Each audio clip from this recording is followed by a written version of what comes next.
Okay, so I'm going to get started. I want to welcome everybody back to our UCLA CART Distinguished Lecture Series. I'm very excited today to welcome Dr. Philippe Mourrain from Stanford. And before I get into my introduction, I just have a couple of housekeeping notes about CART. So our Distinguished Lecture Series happens once a month from October through June. This lecture series is sponsored by the UCLA Tarjan Center, the UCLA Intellectual and Developmental Disability Research Center, the UCLA Brain Research Institute, and the UCLA Can Reach training program.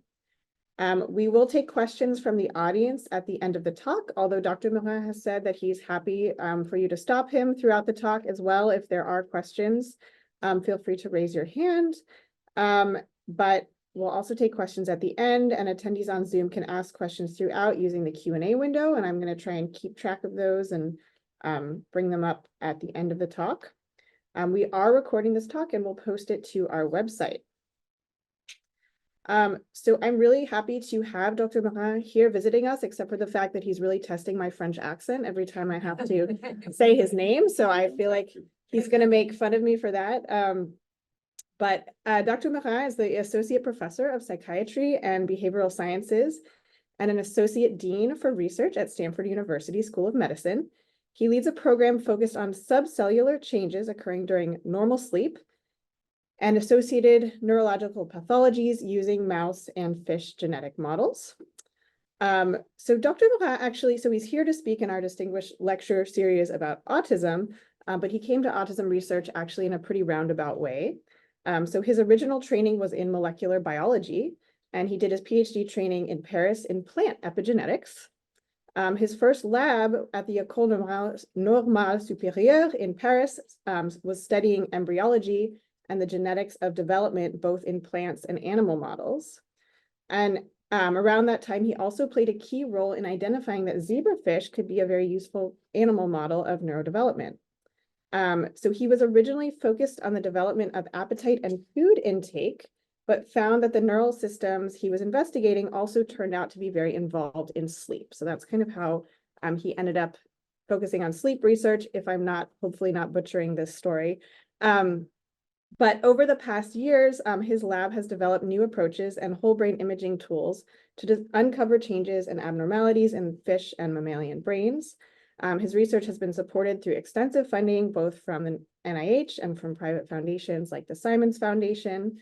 And although he studies many different aspects of human development, I think of particular relevance today is his interest in sleep. I think many of us know that there's a growing understanding of the extensive sleep disruptions that we see in autism, as well as in other, across many different neurodevelopmental and psychiatric conditions. I actually had the pleasure of meeting Dr. Mourrain when I was invited to speak at the Stanford Autism Conference last year. And I was really blown away by how he was able to communicate his research in zebrafish to kind of a general audience and really explain the applicability of this model to sleep and to autism and to neurodevelopmental conditions. And I think it's really exciting to have people kind of from across disciplines, bringing them into the autism field and bringing in these different types of expertise, because it's kind of crazy if you think about it, how important sleep is, how much time we spend in sleep, how the disruption of sleep, can completely impair humans. However, we know so little about it. We know so little about why we sleep and what's happening during sleep. So it's such an important area of research. I'm really happy to welcome Dr. Mourrain here today. And with that, I'm going to turn it over.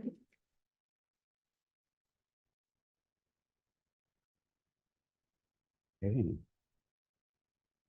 Thank you so much, Shula, for this lovely introduction. It's a real pleasure for me to be here. It's my first talk at UCLA.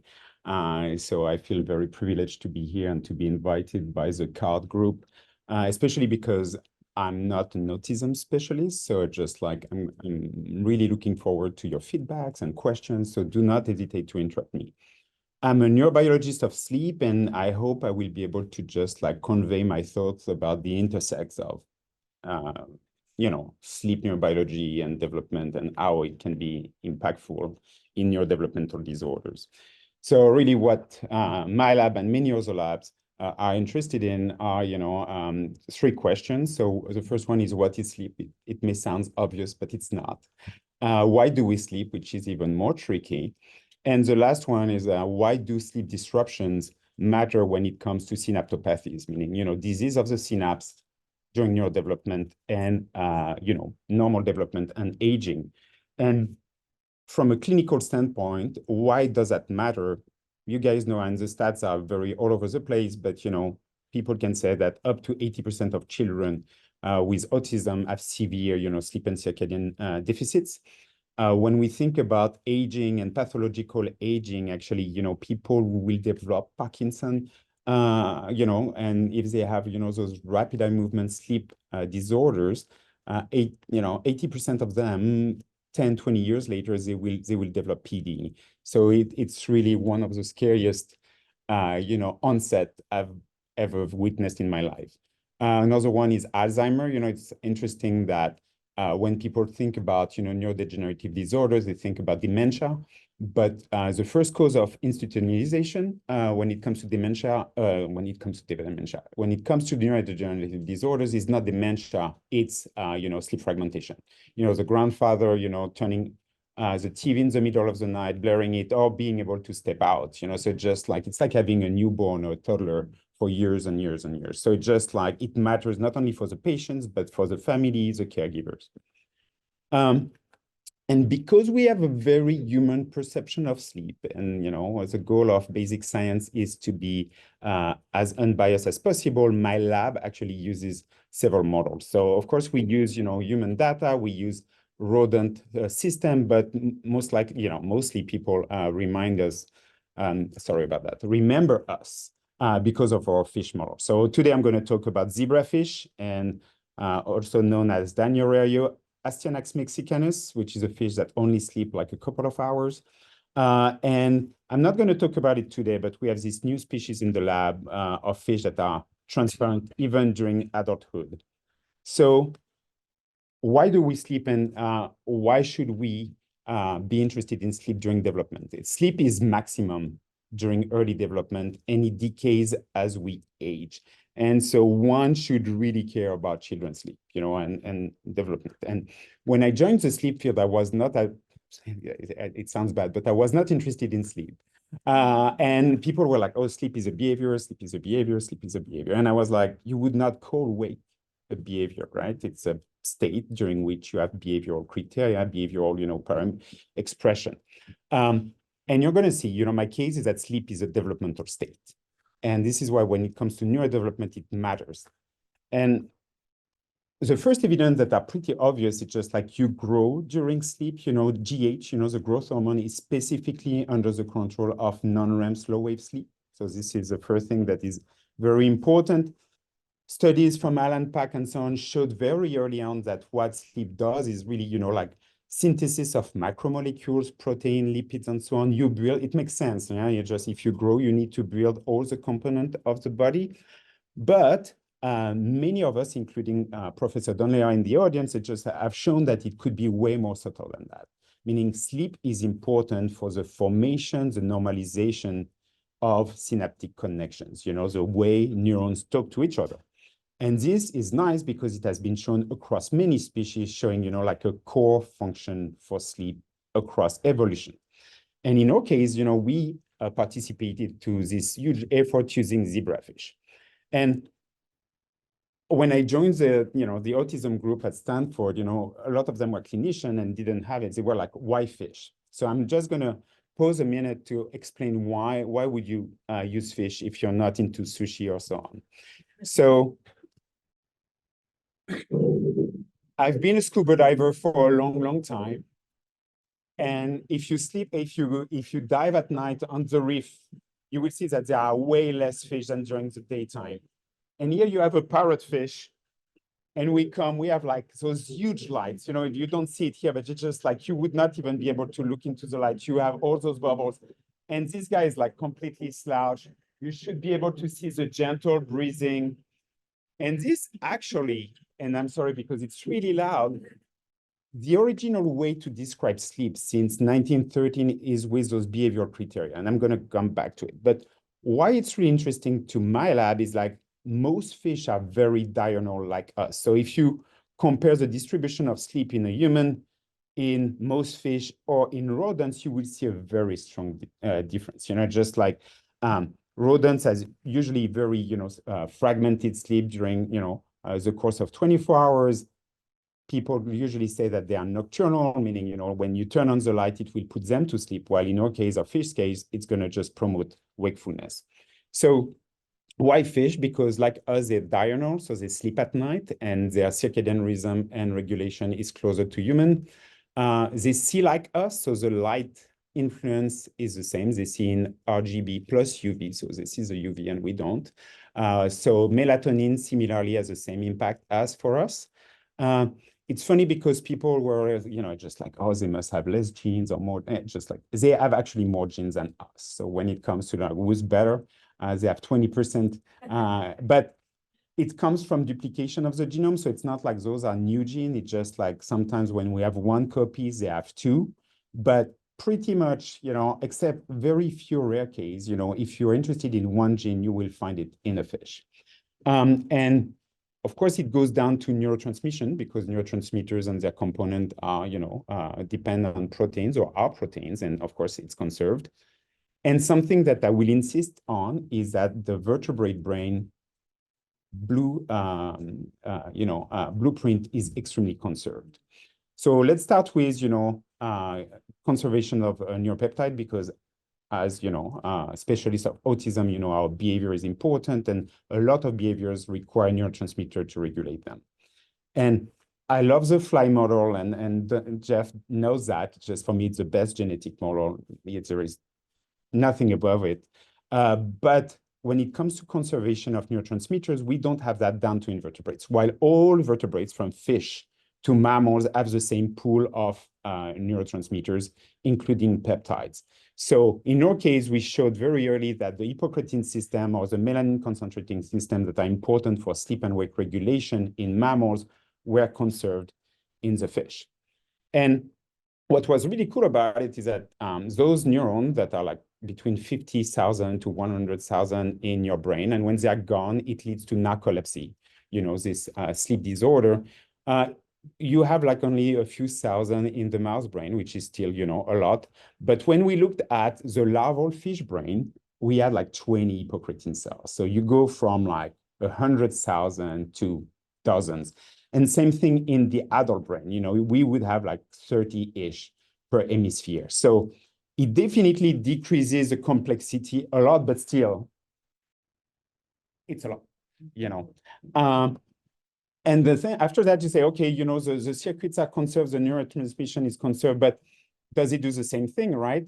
And I'm sure you've heard about, narcoleptic dogs, and those guys have a mutation in the receptor 2 of the hypocretin neurotransmission, and they have a number of phenotypes.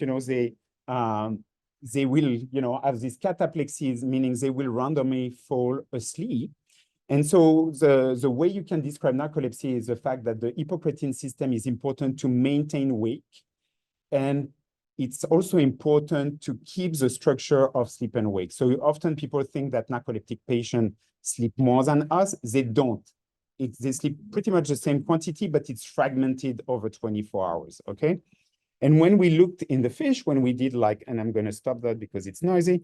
When we looked in the fish, actually, hypocretin, orexin, peptide promote wakefulness like in mammals. And when we disrupt the hypocretin receptor in the fish, we also have this sleep disruption we see in mammals. So it was kind of reassuring to see that in addition to the molecular and cellular conservation, the function of the hypocretin system was clearly conserved.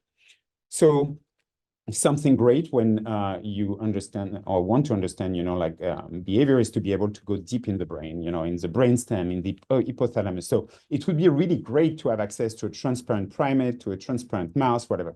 Unfortunately, we don't have that. Just like those animals are opaque, but most fish fry. So we don't have, this is a flounder, it's a baby flounder, and we don't have it in the lab, but it's pretty cool. I found it and it just like, I wish we had it because to mount under a microscope a flatfish might be easier than the other one. But and this is exactly that. Zebrafish larvae that you see here are fully transparent. And you can, using transgenesis, reveal entire circuitry without doing any kind of surgery, right? So you will see here, this is a hypocretin system with the cell bodies in the hypothalamus projecting to the olfactory bulb or the hindbrain and throughout the spinal cord.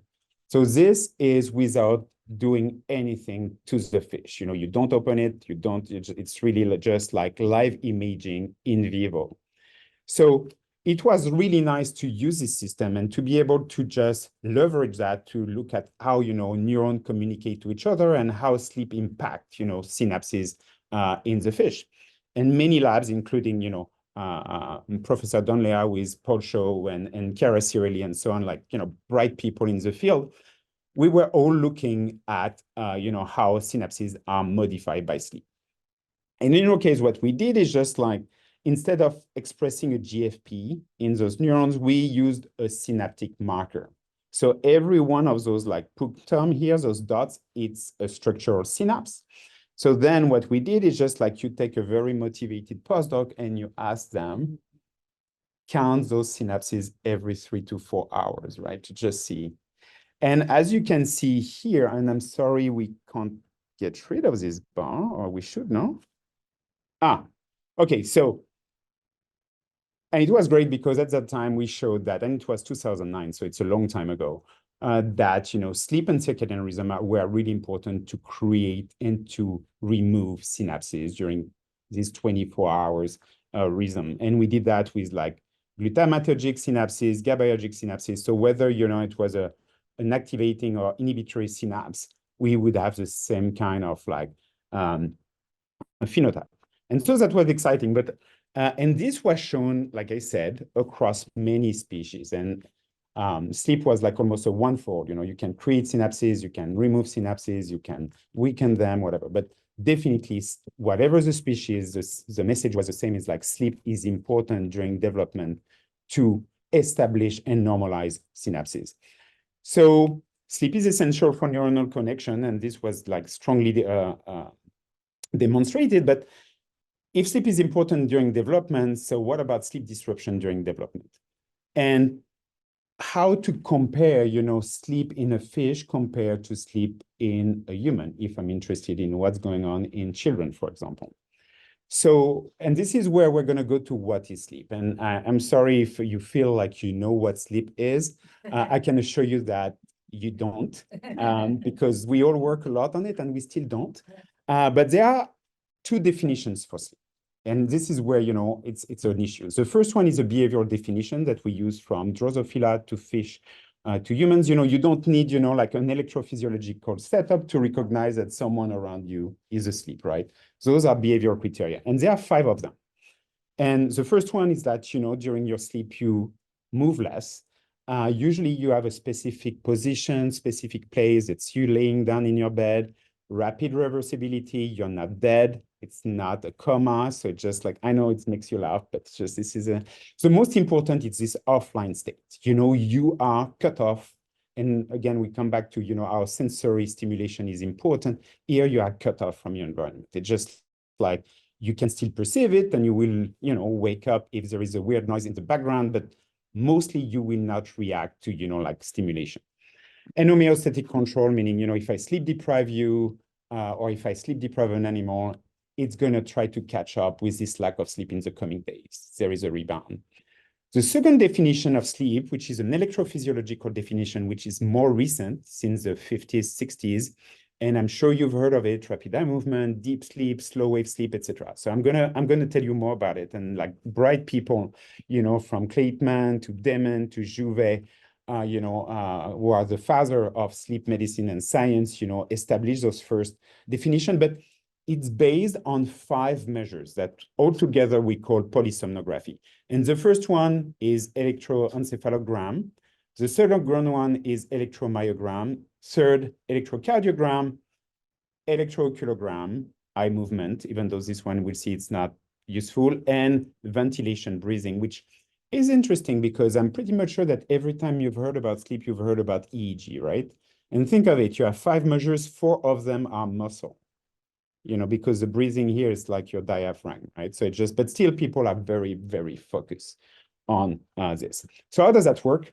So this is a very dear colleague of mine, Professor Craig Eller, and I've been teaching neurobiology of sleep at Stanford for more than 15 years with him. And this is the way you set up those electrodes, to just catch, the skull cap activity. And this would be your normal night of sleep, 8 hours, 5 cycle of non-REM, REM, non-REM, REM, non-REM. I'm going to spare you, the architecture underneath. What is really important is just to remember what are the main features of non-rapid eye movement sleep and rapid eye movement sleep. And you will note that rapid eye movement sleep, which is usually quite popular in the press, is only 20% of your sleep. So the way we define those main arousal state is as follows. So during wake, your EEG is really asynchronous, and your voluntary muscle, meaning your limb and so on, your jaw, is active. They are active, and you have this asynchronous, EMG trace.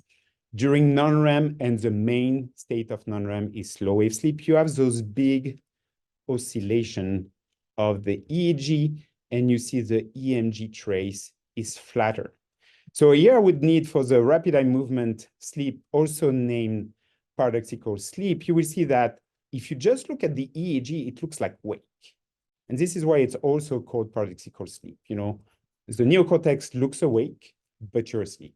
And the only way to distinguish rapid eye movement sleep, paradoxical sleep from wake is to look at the EMG, meaning here, the muscle is completely atone. You're like almost paralyzed. And so a main issue in the field is that we have this neocortical-centric definition of non-REM REM. And it works great, but when you hear non-REM REM, think about sleep in the cortex, okay? It may not be what is happening in the rest of the brain. And also it's important to realize, especially in the case of slow wave sleep, what does happen during, those slow oscillations. So when you're awake and you have the EEGs, it's due to the fact that underneath here, it's every single neurons recorded are not in sync. So it's like a lot of chatter in the brain, and when you integrate the whole thing, you have like this very desynchronous, noisy EEG trace. During non-REM sleep, why you have those very sharp and slow oscillation, it's because neocortical neurons get silent at the same time, which, think of it, your neocortex is like 200 billion neurons. We are lucky that actually those guys at times, they get silent at the same time. You're just like, if it were random, it would never happen. Rapid eye movement sleep, and I know people like to talk about it, and it annoys me greatly. The definition is all over the place, and you will see why. It's pretty much, so like I showed, the wake activity like that you see in the brain is desynchronized with a huge theta rhythm. The muscle tone is gone, you're paralyzed or you're atonic. Rapid eye movement is actually a pretty bad way to, it's because it's very blatant in humans. It's not the case in most animal models.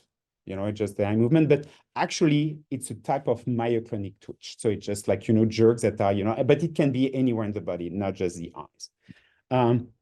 So you've got everything is arrhythmic or not well controlled. So you've got arrhythmic heartbeat, respiration, suspended thermoregulation, penile or clitoridian erection, etc. So you've got like those lists and lists and lists. And then it took me, damn it, someone needs to stop asking questions.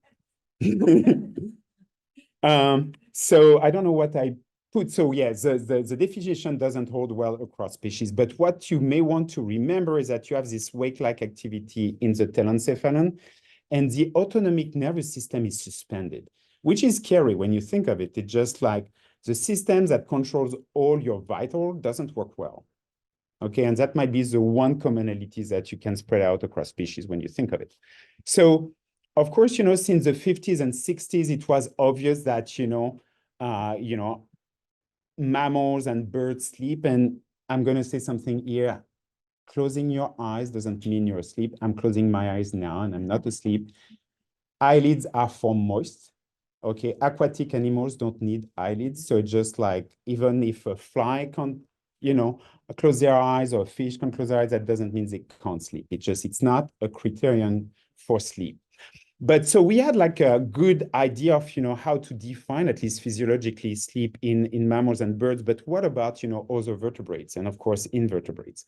And in our case, it was just, can we monitor, brain activity in a fish? And this might be, and I really need this bar to get to disappear. Oh, sorry.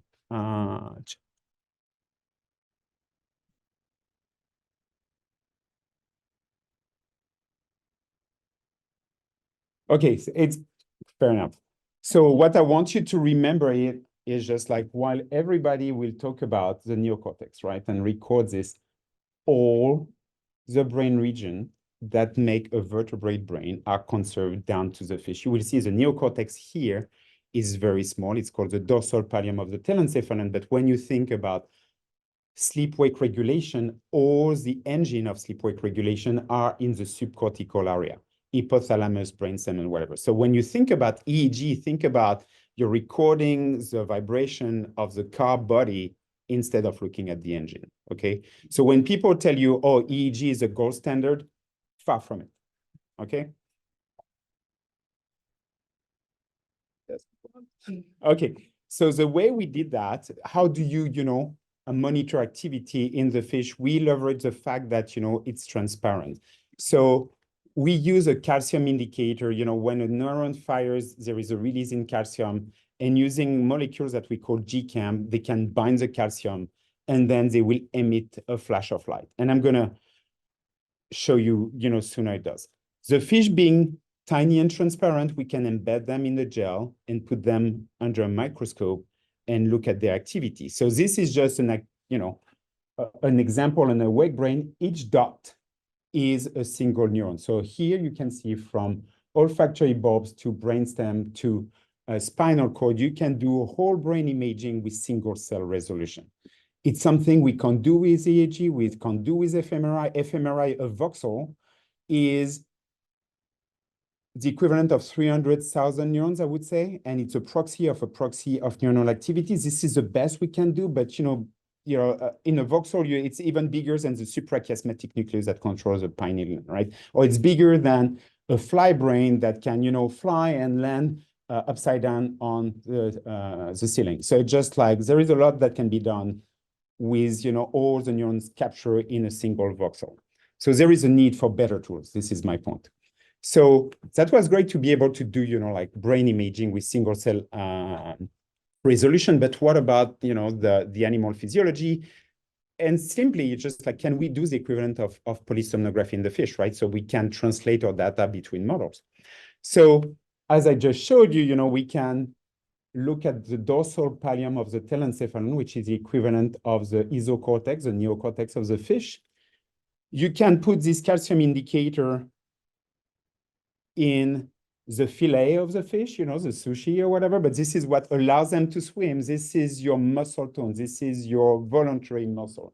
So that would be your EMG. Of course, the fish is a vertebrate. They have a heart, not a two-chamber heart, but a two-chamber heart. It's one ventricle, one atrium. It does the same thing. It pushes, blood cells around for the gaseous exchange and respiration. Okay, biochemistry 101. And because they have those two massive eyes that are autofluorescent under the microscope, you don't even need to mark them with any fluorescent. And you can just look at the eye moving and scoring the saccade. So you have your EKG, ECG, your EOG. So, and of course, you can, like I said, you can embed the fish in a small jelly and do proper imaging. So that was what we call fluorescence-based polysomnography for zebrafish.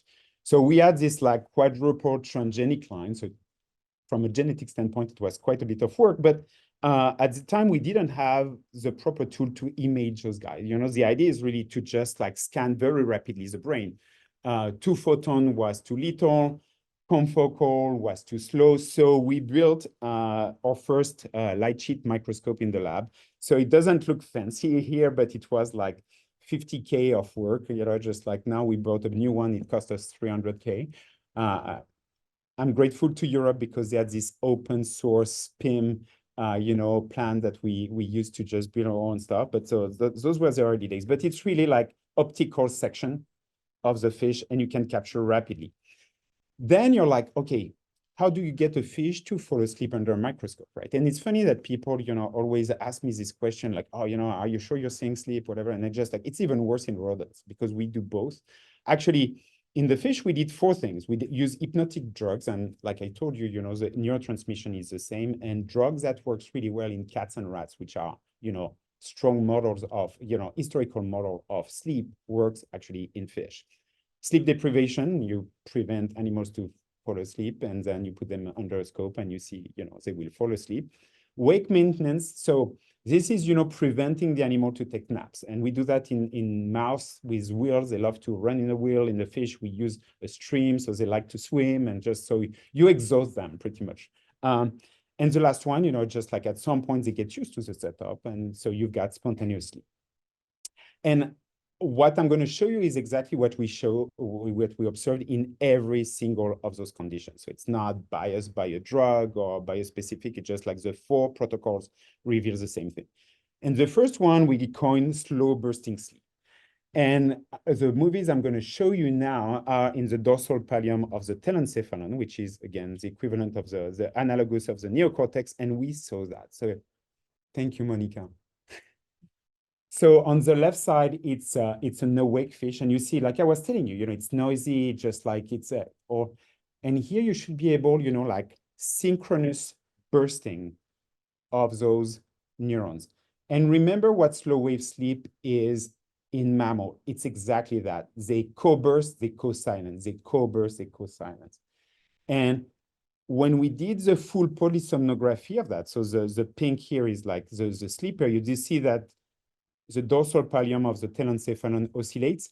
The rest of the brain is pretty much silent. And this is the same in mammals. So it's interesting that when you think of it, the main definition of sleep is actually the one part that doesn't behave like the rest. The eyes stop moving. The muscle tone gently decreases, exactly like in non-REM sleep. And what was cool as well is just the heartbeat decreases, but stays steady. So that was what we call slow bursting sleep. And think about SBS as something that resembles SWS, slow wave sleep.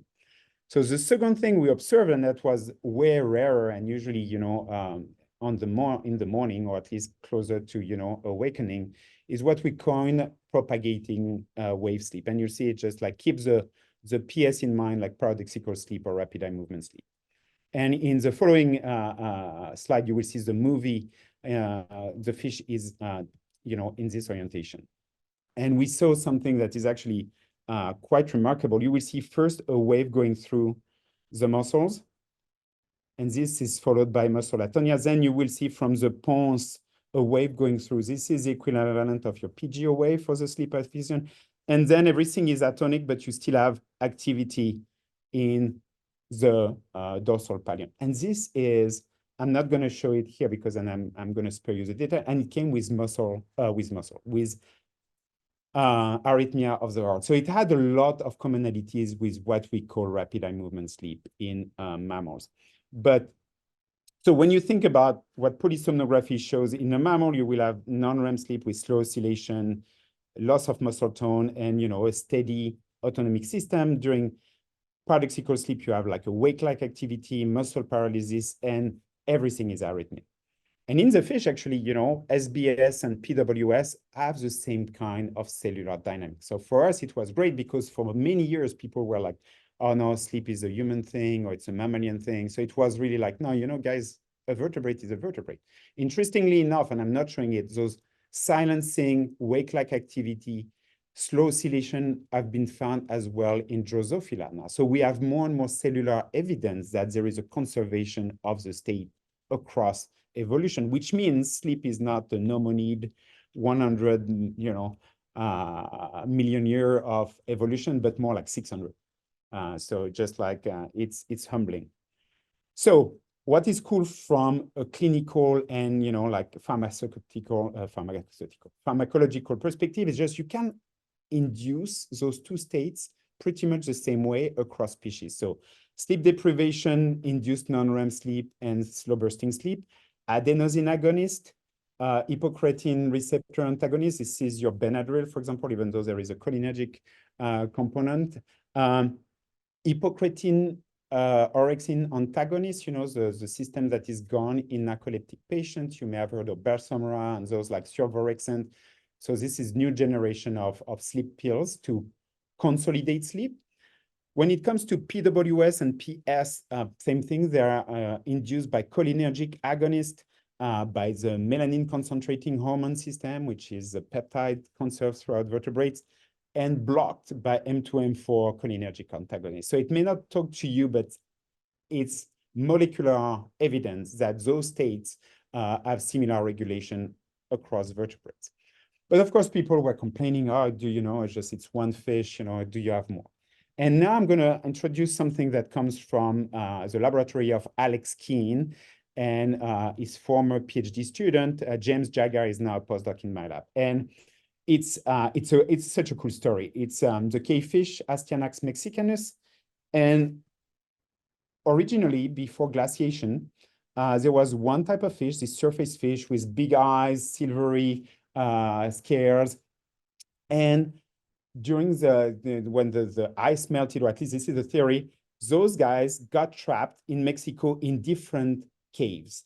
And then for 2-3 million years, they never interacted with each other. So you have like 3 million years of geographical separation.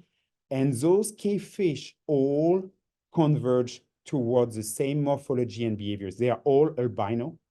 They have lost their eyes. And I'm going to show you they sleep only 2-3 hours, while the surface counterparts sleep like us 6 to 8 hours. So it's a natural sleep loss, event. And so you see here, just like this is sleep in those surface fish, and this is sleep in the cave fish. And it's literally, it's amazing how different those fish are. So surface fish, cave fish, same thing for the larvae. So you see the larvae are quite transparent. We can also remove the pigment of the surface larvae with their big eyes. And you see, like the surface fish, they sleep, up to 8 hours, while the Passion Molino cave fish, 2 to 3. And so we looked at, how do they sleep? And here you see the fish is upside down. Those are cave fish. And you see this one is awake. You can see the tail flickering. This one is asleep. And you should be able here to see some synchronous activity of the cavefish. It's not my best movie, but you can see at least the flicking of the awake fish with desynchronous activity here, and this one is like completely out, and you've got co-bursting. So I've got better than that, actually. Let's look at this one. So you've got here surface fish, cavefish, and you should be able to see that when they're awake, it's all over the place, right? You just like, so then when they're asleep, so let me stop those. So the surface fish, it's actually more like the zebrafish. You will have this nice co-bursting, but it's not completely sharp. And I'm saying that because look at how the cavefish, it's even more synchronous. So it's just like, not only is this slow bursting sleep is more intense and more narrow. And for the sleep aficionados, it's just like, it's like slow wave activity, right? It's just like they sleep less, but their slow wave activity is more intense. So maybe this is why they sleep less, or at least, it's a proxy. But because, I know that people are interested in the sensory system in this audience, I added a few slides that are not from my lab, but the Alex Keane's lab made by James. So I feel like I can share. And I asked James, and so what is the cause of this sleep loss? And this is actually really cool because they showed that in the cavefish, they have much more of this hypocretin orexin peptide. In fact, their hypothalamus has a larger number of hypocretin cells, and it creates a stronger wake drive, which compacts. And when they inhibit it, they regain the sleep pattern. So you have a huge difference actually in terms of like expression of hypocretin in those cavefish compared to the surface. But what was cool and found, like in mammals, it's just like those hypocretin cells actually, they integrate sensorial stimulation, meaning if you stimulate an animal, it's going to promote wake through the hypocretin system, and others, of course, but it just this does it. So they did a very cool experiment. So fish sense the environment through the lateral line, which is a small ciliated cells that we have the same in our inner ear. It's like really the touch for us. So they will feel the vibration in their environment. So, and they treated those guys with gentamicin. So here, those dots here are the lateral line, and it's gone in the surface fish, and here it's gone in the passion fish. And what they showed actually is just like when you remove the lateral line in the cavefish, you go back to the same level of sleep as a surface one. Meaning just this hypersensitivity to the environment drive, wake, and disrupt sleep. So think of it when it comes to autism. And what is really nice is just they did actually, they confirmed that. It's just they look at, the hypocretin expression, and they found that, yes, indeed, when you remove, the lateral line in those cavefish, they normally have, a lot of hypocretin, which is, this wake promoting drive, and then it goes down. So I like this story because it shows, how sensory input, affect, arousal circuits and, the sleep-wake architecture. And again, I'm drawing, like those relationship, but you can see that sleep loss in cavefish is associated with hyperactivity, hypersensitivity to vibration, and also I don't show it, but they have repetitive behaviors. So the question was like, is there an actual functional relationship between sleep, disruption and these behaviors? And here I'm going to come back to the zebrafish, but when all of us started to discover that sleep was important for brain growth, network wiring, synaptic normalization and pruning, just like I grew interested in the function of sleep in neurodevelopment and aging. And like I told you, it's just like most neurological disorders have sleep deficits, but usually in the clinic or whatever, just like those patients have so many other issues that, the sleep symptoms were like overlooked. Here, the idea was really to put back sleep into, like the medicine of those diseases, whether it's neurodevelopment or neurodegeneration. So here, when it comes to autism, it's just like, and even though I'm not an autism specialist, I'm a molecular geneticist, and I saw all those GWAS, those studies, whatever, where people were trying to find the genetics of autism, right? And of course, the idea is just like you have genetic causes, and it just like it leads to those, shared deficits, social impairment, repetitive behaviors, hypersensitivity, and sleep disruption. Like I said, most people would not really care about it, even though a lot of physicians would say that might be the most preeminent sign that something is wrong. And when you look at this fiery list of genes, you have like hundreds of genes that have been associated with autism. So it's really a difficult task to go after. But as a developmental biologist, I was like, maybe what happens is that you have diverse genetic deficiencies, so the brain development is not optimal.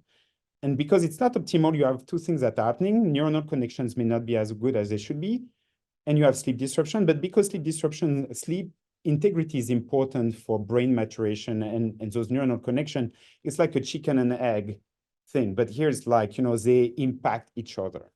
And of course, this leads to a common set of behavioral issues.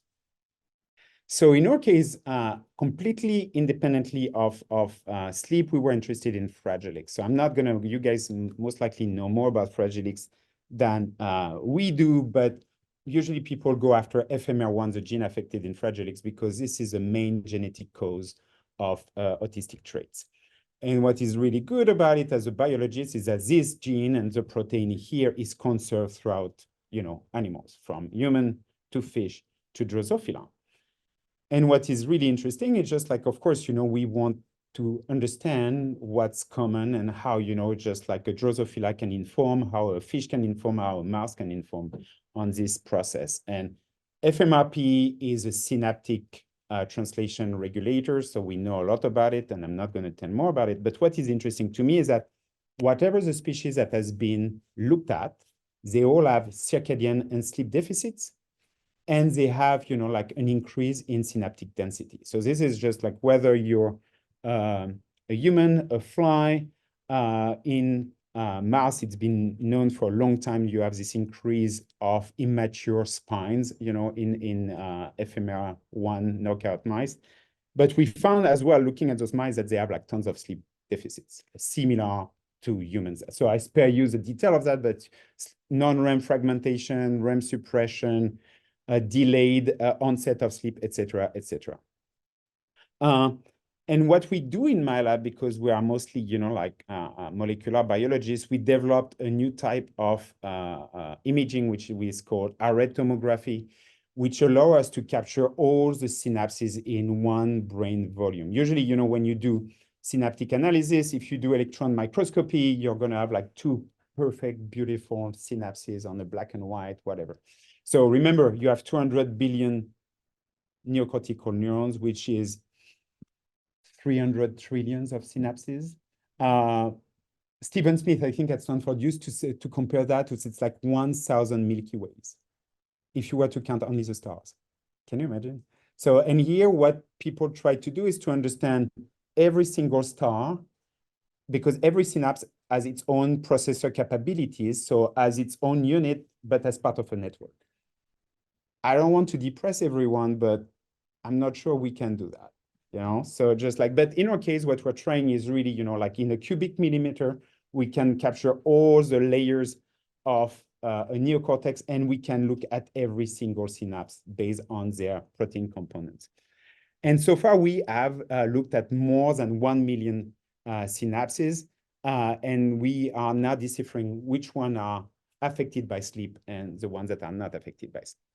But mouse is great, but the throughput is not great. Plus, it smells, etc. And I saw it just like it's not the best moment, just like who works on mouse in the audience? You work on, yeah, exactly. So just like you will see the day you do fly or fish or whatever, you're like, oh, I don't miss going to the animal facility.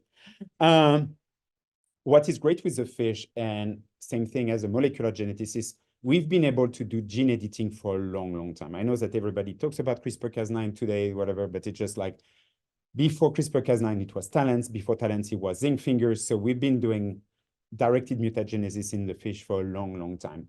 In my lab, we've been doing CRISPR-Cas9 since 2013, very rapidly after, like the seminal work from Doudna and so on. But what is really cool today is that we reach such a level of efficacy that we have biallelic disruption. What does that mean? Usually when you do a mutation in an animal, you need to go to the next generation and the next generation to have this minus state, right? Because you disrupted only one copy of the gene. Now we're capable, when we inject fish eggs, to pretty much disrupt both alleles from the get-go. So in your F0, G0, whatever, embryonic, you can have your mutants right away. So you can, of course, design a pipeline of, gene editing and whatever. And then you're like, but how would you model, like social behavior, repetition, repetitive behavior, and so on in the fish? It's not so difficult, actually. Like, as you can tell on those guys really like to school or show together. So they have tons of social interaction. You can, of course, score that, based on their cohesion, how close they are to each other, do they have the same angle of swimming, et cetera, et cetera. And of course, you can extract trajectories, and you can see if they have like repetitive behaviors and more. So here, I'm just going to take one example, which is the FMR1, so the gene affected in Fragile X, and we did a knockout. So the first thing is that, again, in the fish, we found that those fish, like patients, like mice, they are hyperactive. And it comes with, actually, you will see this red line here. This is the sleep loss and sleep fragmentation. So they are really not doing well when it comes to sleep. What is really cool as well is just like when, those guys, they live in a light-dark cycle of 24 hours. But if you, every 5 minutes, change the light-dark stimulation, most of them freak out. It's a startle movement. And you see here's the red trace is the mutant. And you can see that they are hypersensitive to, like stimulation. And tons of people have done, this kind of work. So you've got this hypersensitivity to stimulation. This is something that we'll talk to a lot of parents and so on. It's just like, if you sleep deprive those guys, they are even more sensitive. So just like, if you affect their sleep, it it exacerbates even more this hypersensitivity to stimulation. And you've got like those big traces here compared to the control. And when it comes to, you know, social cohesion for a fish, so here you will see that in this dispersion, if the graph is low, that means they have social behavior. If it's high, that means they are dispersed and they don't have much social interaction. And you can see that the mutant here doesn't have as much social interaction as the wild type. Interestingly enough, though, when we sleep deprive the control and the fish, it doesn't really affect their social cohesion. They're already, you know, like not interacting much, so it doesn't do the same thing. But when you sleep deprive the siblings that are, what do you have? You have something that is almost similar. And me coming to autism, and again, I take it from my perspective, and I'm not a specialist, so you just like, when people describe to me, you know, like autistic traits, I was like, oh, it's sleep deprivation. You know, anxiety, repetitive forgetfulness, you know, just like tons of like cognitive memory, behavioral issues. It's just like, so, and as a geneticist, when I think of genetic of autism, it looks a lot like genetic of brain development, and genetic of sleep, genetic of brain development and wiring. So there is a lot in common. So on top of that, what we did, and this is mostly the laboratory of Leo Applebaum, who was my first postdoctoral student at Stanford, and it started in my lab and he finished it. He showed that in those FMR1 fish, there is an increase in synaptic density, not only in the telencephalon, but also in the hindbrain, in those deep structures that are important for, you know, motor sensory gating. And when we looked with our fancy fluorescent polysomnography, what we found is that like in human and like in mouse, there is like, I don't know where I put my phone. I don't know what time it is, but okay. Oh, so I'm just like, we have, you know, fragmentation of the states. But what was really cool for us, and it's just like when we use hypnotics to ameliorate the sleep of those guys, we had normalization of the synapses, showing that, you know, we can improve at least the synaptic density by imposing sleep. And I know that people have, you know, looked into that in other model. I think it's just like Professor Colwell, which just like maybe with like treatment with melatonin. Melatonin is not quite an hypnotics, but to normalize circadian rhythm and sleep during neurodevelopment is really critical. At least I believe it is, and most data shows it is. So all of that is promising, but there is still so much to do. So think about all the genes that have been identified so far associated with autism. If you could disrupt every one of them in a fish or in a mouse and whatever, and what would be nice would be like, can we capture what brain dynamics throughout the entire brain are affected across genotypes to capture what is common and how to group actually those genes? What are the sleep-dependent synaptic processes that are actually affected in those models? So you can, again, you know, most likely sort them out and find what is the common synaptic issues or issues across autistic traits. And of course, what are the sleep disruption and what type of sleep disruptions are really detrimental to those behaviors? And the final one, which is for me the most exciting, is really, you know, can we design intervention to improve sleep and improve a lot of those issues? And what is cool, and this is why I'm really hopeful with the work we're doing. Of course, if you work on idiopathic autism, there is nothing much we can do. But as soon as you have the gene, you can leverage those animals.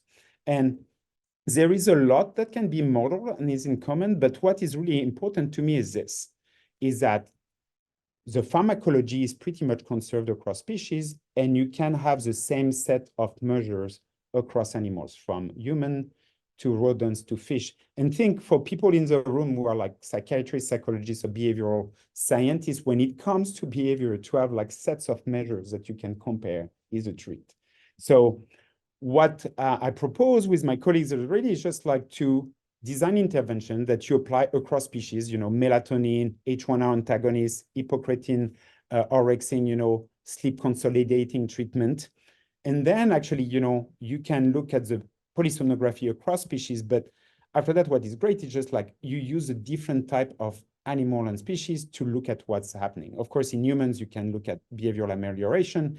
When it comes to mouse, you can do behavioral amelioration, but also deep cortical, like I showed, you know, like analysis. And in the fish, actually, you can do this whole brain and whole body imaging.